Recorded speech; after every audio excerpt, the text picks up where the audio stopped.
In this pod, we'll look at the armistice which brought fighting in the First World War to an end. In the last few months of the war in 1918, the Allied armies were making progress and the Germans were starting to retreat. This coincided with chaos on the German home front. By autumn 1918, Kaiser Wilhelm II was losing control. On the 4th of October, German politician Maximilian von Baden wrote a letter to President Woodrow Wilson of the US asking for an armistice, an agreement that fighting would end. As far back as January of that year, Wilson had listed 14 terms for any possible peace settlement. These were known as the 14 points. German politician Matthias Erzberger was nominated to participate in the peace discussions. He hoped to end the war because he could see how German civilians were struggling, and during the previous year, he had supported a peace resolution in the Reichstag.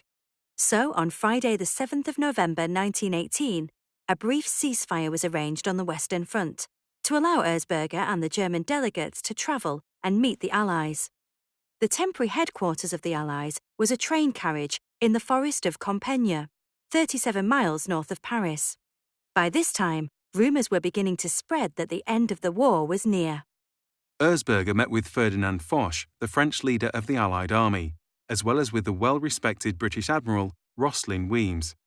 Erzberger's mission was to negotiate the end of the war and secure Germany's future, but he was met with particular hostility by Foch.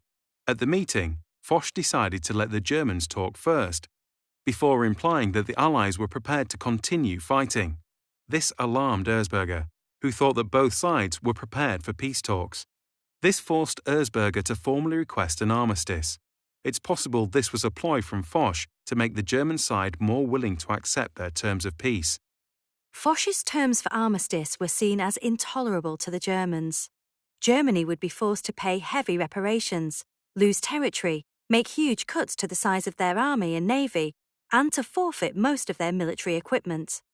The meeting lasted for 45 minutes, and Foch gave the Germans 72 hours to accept the terms. In the meantime, the fighting continued.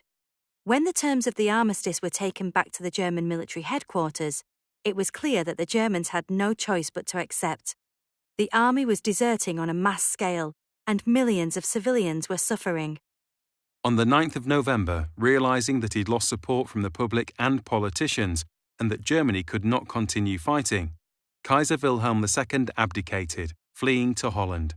When he heard the news, Erzberger was uncertain if he still had authority to proceed with armistice negotiations.